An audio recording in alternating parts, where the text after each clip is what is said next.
السلام عليكم ورحمة الله وبركاته. أخباركم إيه؟ يا رب تكونوا كلكم في خير وفي أحسن حال يا رب بإذن الله. فيديو النهاردة إن شاء الله هنتكلم مع بعض على شوية نصايح كده وأفكار لأي عروسة بتجهزها أو هتبدأ تجهز. فإن شاء الله النصايح ديت أو الأفكار دي تفيدها قبل ما تبدأ الجهاز بتاعها، بحيث إن هي ما تقعش في الأخطاء ديت، وتبدأ إن هي تمشي عليها، وإن شاء الله تجيب أحلى جهاز وأحلى حاجات ليها إن شاء الله بإذن الله. وكنا عملنا مع بعض قبل كده سلسلة جهاز العروسة، وقلنا امتى نبدأ نجهز، ونجيب ايه رفايع، ونجيب ايه ونجيب ايه مثلا من من الحاجات اللي بنحطها في درج المطبخ، ايه اللي بيبقى موجود في درج المطبخ، ايه انواع الحلل. اتكلمنا على حاجات كتيره قوي، كانت سلسله موجوده على القناه، لو حابين انزل لكم الفيديوهات بتاعتها في صندوق الوصف او في اول تعليق مثبت ان شاء الله انزلها لكم. ولو عملتوا سيرش على القناه هتلاقوا كل الفيديوهات دي موجوده ان شاء الله.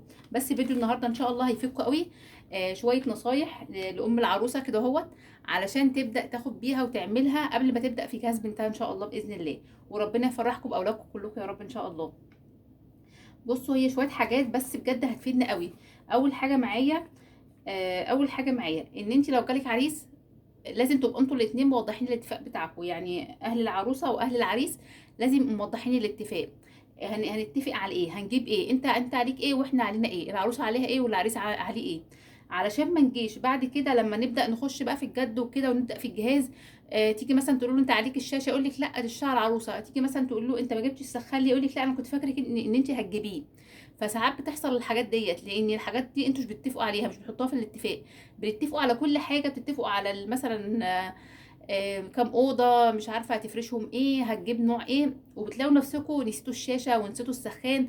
وتيجوا بعد كده كل واحد يبقى فاكر ان التاني هو اللي هيجيبه او هو على التاني. فخلي اتفاقكم واضح من الاول، علشان يعني تريحيه وتريحي نفسك يعني. اهل العريس يبقوا مرتاحين واهل العروسه يبقوا مرتاحين، وما يحصلش ايه يعني اشكالات وكده بعد ما الامور تمشي. وكلها حاجات بسيطه وحاجات سهله. دي اول خطوه او تاني، يعني دي اول نصيحه او اول فكره. تاني نصيحة أو تاني فكرة، هاتي الحاجات اللي تعجبك في جهازك انت يا عروسة. يعني العروسة تشوف هي حابة تجيب ايه وتبدأ تجيبه. مش عشان بنت خالتها جابت كذا فهي عايزة تجيب نفس اللي جابته بنت خالتها، مش عشان صاحبتها جابت كذا فهي هتجيب زي صاحبتها. لا، هاتي الحاجات اللي انت حباها، اللي انت شايفاها هتناسب ذوقك، اللي انت شايفاها هتناسب شقتك. ممكن اللي عند قريبتك او عند صاحبتك يعني مناسب شقتها هي، لكن مش هيناسب شقتك انت. يبقى الذوق مختلف يعني. هتلاقي التنسيق كده النهائي مش احلى حاجه. فهات الحاجات اللي تعجبك انت وتناسب شقتك. بلاش تجيبي زي فلانه وزي علانه، يعني بتحصل كتير قوي مع بناتنا. تقول لك لا اصل انا شفت مش عارفه ايه عند صاحبتي فحابه ان انا اجيبه، اصل انا شفت مش عارفه ايه عند قريبتي فحابه ان انا اجيبه. لا، هاتي الحاجات اللي تناسب ذوقك وتناسب شقتك وتناسب كمان امكانياتك. ما هي ممكن تكون امكانياتها هي اعلى منك فجايبه حاجات اغلى، وممكن تكون امكانياتك انت اعلى منها فانت محتاجه تجيبي حاجه اقيم وحاجه اشيك وحاجه احلى. فهات الحاجات اللي انت حابه تجيبيها واللي تعجب نفسك انت، مش تعجبك انت نفسك مش تعجب الناس. ما تقوليش مثلا لا عشان لما يخشوا شقتي مثلا تعجبهم، لا المهم تبقى عاجباك انت وعاجبه عريسك. تالت نصيحه او تالت فكره، هنتكلم عن الاجهزه. وانت بتشتري الاجهزه، سواء بقى التلاجة مثلا، خلينا في التلاجة. وانت بتشتري التلاجة ما يعني ايه، حاولي تجيبيها كبيره. لان دي زي ما بيقولوا كده ايه، اجهزه العمر او الاجهزه المعمره. فما تقوليش مثلا ايه، طب انا مثلا هجيب ثلاجه صغيره دلوقتي عشان احنا مثلا نفرين وكده او فردين، فنجيب حاجه مثلا صغيره كده نمشي نفسنا بيها. لا، ما انت بعد كده ان شاء الله هتبقي اسره كبيره. فهاتي ثلاجه كويسه محترمه كده اهوت، ماركه حلوه. يعني استنضفي كده ماركه كويسه، لان يعني ايه، حاولي في الاجهزه هاتي احلى الماركات. مش هقول لك اغلى الماركات، لا هاتي احلى الماركات واقيم الماركات. والماركه اللي تحسي ان هي فعلا تعمر معاكي. ما تحاوليش تجيبي الحاجات مثلا اللي هي الفرز التاني. لا، هاتي من مكان يكون محترم، مكان يكون كويس يديكي فرز اول. لان ساعات بتبقى في الفرز التاني ده بيبقى فيه اخطاء كده، هو ممكن انت ما تاخديش بالك منها كايه كواحده عاديه جايه تشتري كعروسه. لكن هم بيبقوا عارفينها، عارفين ده عيبه ايه وده فيه ايه. حاجات ما تبقاش واضحه لنا احنا كمستهلك او كمشتري. لكن هم بيبقوا عارفين. فحاولي ان انت تجيبي مكان كويس علشان الضمان بتاعك يبقى شغال كده وكويس. وتعرفي تتعاملي لو في اي حاجه مثلا لا قدر الله في الجهاز بتاعك، تعرفي تقول لهم يجوا يصلحوها لك. وان شاء الله ما يبقاش في اي حاجه لو جبت من مكان كويس و... وجبتي فرز اول، بلاش الفرز التاني زي ما قلنا. والحاجه والتلاجة هاتيها كبيره كده وحلوه. لان دي هتبقى ايه، هتبقى بعد كده انت ما شاء الله تبقى عيله كامله، فهتبقي محتاجاها وهتقولي يا ريتني كنت جبتها، يا ريتني كنت زودت شويه، وكنت مثلا ايه فرق مثلا 2000 3 او 4000 مثلا، يا ريتني كنت زودتهم وجبت. بعد كده انت هتندمي. فخليكي في مثلا التلاجة اللي هي ما شاء الله ايه، اللي تبقى كبيره وحلوه وواسعه كده اهوت. لان اللي طالع دلوقتي في التلاجات اللي هي تكون يعني ضخمه من بره ومن جوه تلاقيها صغيره، فحاولي ان انت ايه تظبطي حاجه كده تكون مناسباكي. طيب بالنسبة لرابع بقى، رابع نصيحة أو رابع فكرة لأم العروسة، اللي هي الغسالة. الغسالة يا جماعة دي برضو مشكلة. الغسالة أنا من رأيي إن انتي تخليها لما تتخطبي. ليه بقى تخليها لما تتخطبي؟ علشان تشوفي شقة العريس، شقة العريس هتبقى عاملة ازاي. انتي يا ترى محتاجة تجيبي غسالة بابها من فوق، ولا الغسالة هي الأوتوماتيك العادي اللي بابها من قدام. ممكن مثلا انت لو هتحط، لو انت مثلا هو منظم الشقه ومرتبها مثلا وعامل سيراميك وعامل رخام والمطبخ وكل مظبط الدنيا كلها شقته جاهزه، فيبقى عامل حسابه مثلا ان الغساله هتبقى بابها من قدام اللي هي الاوتوماتيك العادي. وانت مثلا لو جبتي قبل ما تتخطبي الغساله ممكن تجيبيها اللي بابها من فوق اللي هي في الاوتوماتيك. فدي مشكله يعني. حاولي ان انت تجيبي الغساله ان شاء الله ايه لما ربنا يكرمك بالعريس وتعرفي شقته نظامها ايه. هو عامل انه يعني المكان اللي انت تحط فيه الغساله هيبقى نظامه ايه.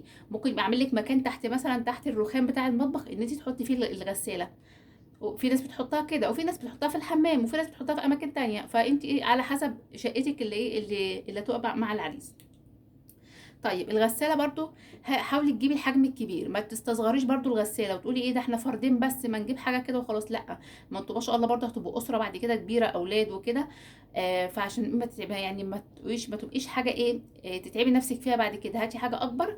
الغساله بالذات زي ما قلنا، الغساله والثلاجه حاولي تجيبي اللي هي الكبيره اللي هتحطي فيها هدوم كتير، اللي ممكن بعد كده تغسلي فيها حافظه، ممكن بعد كده تغسلي فيها البطاطين. هتنفعك في حاجات كتيره بجد. الغساله لما تبقى حجمها كبير ما شاء الله بتلم غسيل كتير قوي. لو عندك مناسبة، عندك عيد، عندك حاجة، عندك فرش انتريه، فرش صالون، فرش ركنة، وعايزة تلميه مثلا كله وتغسليه، فهتبقى كبيرة وحلوة وواسعة وتقدر ان هي تشيلك كل كمية الغسيل اللي انت هتحطيها.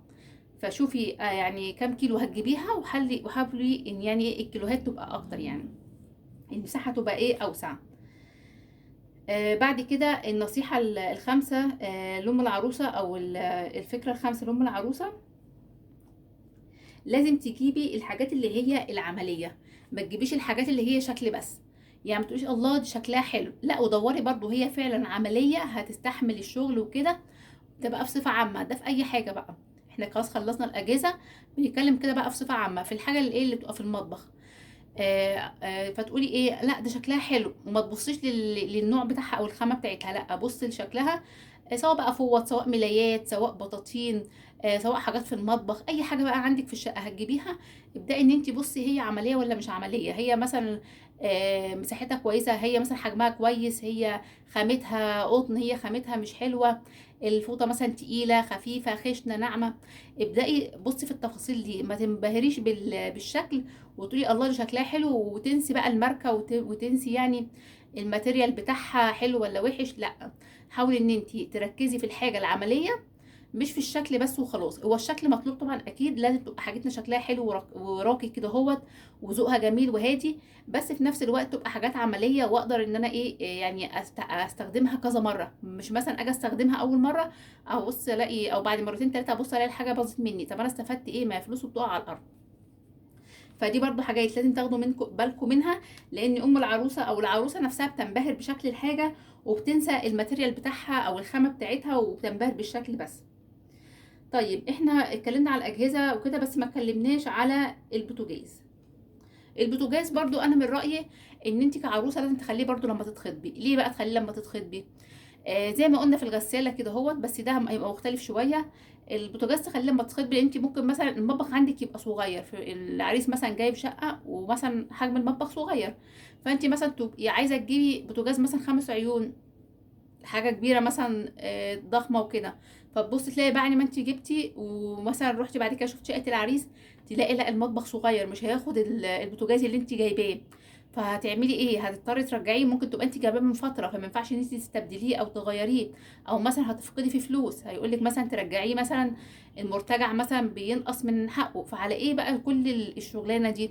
فانت احسن حاجه ان انت تستني لما ان شاء الله ربنا يكرمك بالعريس كده هو باذن الله، وتشوفي شقته هتبقى مساحتها، المطبخ عامل ايه، نظامه ايه، هينفع معاه البوتاجاز انهي اللي هو الكبير ولا الصغير. ممكن يبقى ربنا كرمه بشقه كويسه ومطبخ كويس، فتجيبي اللي انت نفسك فيه، وتجيبي البوتاجاز الحجم الكبير اللي انت نفسك فيه. فنصيحه مني ليكي، خليكي البوتاجاز ده بعد ما تشوفي شقه العريس ان شاء الله، وتشوفي ايه مساحه المطبخ زي ما قلنا كده اهو. خلاص اتكلمنا على البوتاجاز. هنيجي بعد كده الفكره السبعه لام العروسه، او النصيحه السبعه لام العروسه. بلاش نجيب الحاجات اللي هي يعني ايه، بلاش نجيب اطقم حلل كتير. يعني ما تقوليش مثلا ايه، لا ده بنت عمها دخلت مش عارفه بست سبع اطقم حلل، لا ده بنت خالتها جابت مش عارفه 5 اطقم، لا ده صاحبتها جابت 5 6، لا ما فيش الكلام ده. انت هاتي الحاجات اللي بنتك هتستعملها.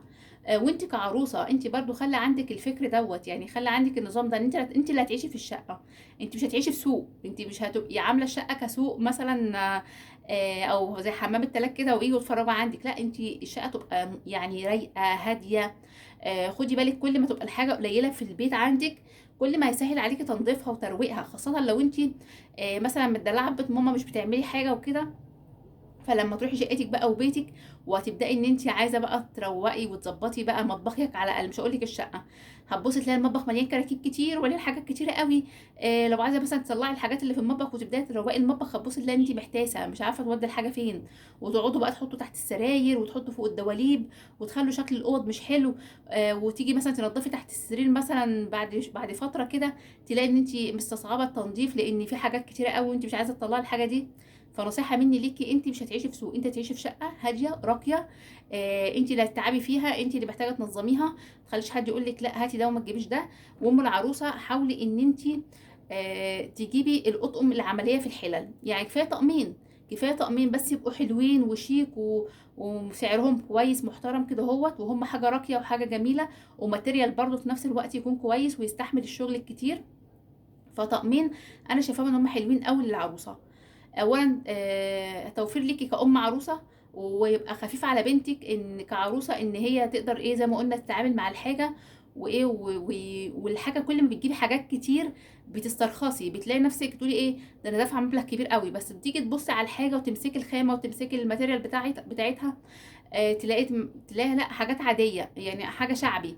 طب ما انت خليكي في حاجه راقيه وحاجه ذوقها هادي وجميل وفي نفس الوقت خامتها كويسه وتستحمل الشغل. فدي نصيحه مني ليكي، ما تحاوليش تكتري في اطقم الحلل، خلي عندك كام طقم كده حلوين بس دول يكفيكي عن اي حاجه. العبره مش بالكم، العبره يعني بايه، بنوع الحاجه، بالكيف بنوع الحاجه. خلاص كده خلصنا الفكره السبعه، هنيجي عند الفكره الثامنه. الفكرة التامنة يا ستي الكل، يا أم العروسة أو يا عروسة يا اللي بتسمعيني، بلاش تجيبي ده بقى خاص بالعروسة شوية، بلاش تجيبي الحاجات اللي ايه، الأطقم اللي هي فيها حوامل كتير، اللي هي مثلا طقم السيليكون بحامل، طقم مثلا التوزيع مثلا الاستانلس بحامل، طقم مش عارفة الفناجيل بحامل، طقم المجات بحامل. فتبص تلاقي انت فرحانه بالشكل بتاعهم، انت فرحانه بالحوامل اللي هم متعلقين عليها وبالشكل بتاعهم، بس لما تيجي تحطيهم على الرخامه، هتبصي تلاقي نفسك الرخامه اصلا مش ما فيش مساحه صغيره قد كده ان انت تبداي تقطعي عليها خضار او تغسلي او تنضفي عليها حاجه او تعملي عليها اي شغل. هتبصي تلاقي الرخامه محطوطه بس للعرض، ان انت حطاها عشان تعرضي عليها الحاجه بتاعتك، وهتلاقي نفسك انت اتخنقتي من المطبخ، انت اصلا مستصعبه تنظيفه ومستصعبه الوقفه فيه، وهتحسي ان انت واقفه في زحمه، المكان مش هادي حواليكي، مش راقي مش رايق. فحاولي ان انت يعني بلاش زحمه كتير على الرخامه، بلاش كله بحوامل، في حاجات بتبقى من غير حوامل وبتبقى شكلها شيك جدا، يعني بتتحط في ظرف المطبخ وبتبقى شكلها حلو قوي. لو ينفع ان انت تجيبيها بالحوامل وتحطيها في ظرفه المطبخ وهتلاقيها مش واخده مساحه معاكي في المطبخ، يبقى تمام زي الفل. بس حاولي ان انت تلاحظي يعني او تتابعي الفكره ديت، سواء وانت بتنقي الحاجه مع ماما او ماما بتنقيها، اي حد فيكم ياخد باله ان هو ما يحاولش يجيب حوامل كتير للرخامه. وننبهر بالشكل، وننبهر بالحاجة ايه اللي محطوطة او معروضة. فدي كانت تامن فكرة معايا زي ما قلنا بتاعة الحوامل. فكده 8 افكار لام العروسة او 8 نصائح لام العروسة والعروسة كمان معاها. قبل ما تبداي تجهزي في جهاز العروسة لازم تشوفي الفيديو ده، لازم تتابعي الافكار دي وتطبقيها وتعملي بيها. صدقيني بجد هتفيدك كتير جدا. اي حد مقبل على الجواز، او خلينا بمعنى اصح مقبل على التجهيز للعرايس، يبتدي يشوف الخطوات ديت ويطبقها على نفسه ويطبقها على الحاجه اللي هيشتريها. على فكره في افكار كتيره قوي، بس انا قلت ايه عشان ما اطولش عليكم الفيديو، فناخد كام فكره بس، ناخد 8 شويه نصايح النهارده، بس 8 نصايح بس النهارده. وبعد كده في فيديوهات تانية ان شاء الله هبدا ان انا اقول لكم افكار تانية. وكنا نزلنا زي ما قلت لكم حاجات كتيره قوي على القناه، فلو حابين ترجعوا لها او احطها لكم في صندوق الوصف او احطها لكم في اول تعليق مثبت. بس دي كان كده فكرتي النهارده، او كان الفيديو بتاعي النهارده على جهاز العروسه ونصايح لام العروسه. بس لو عجبكم بقى الفيديو متنسونوش بقى بلايك وسبسكرايب للقناه وتفعلوا رمز الجرس علشان اي فيديو ينزل يجيلكم باشعار على طول، وتشوفوا فيديوهاتنا دايما كده ان شاء الله باذن الله. واشوفكم على خير في فيديو جديد وافكار جديده ونصايح تانية ان شاء الله. مع الف سلامه.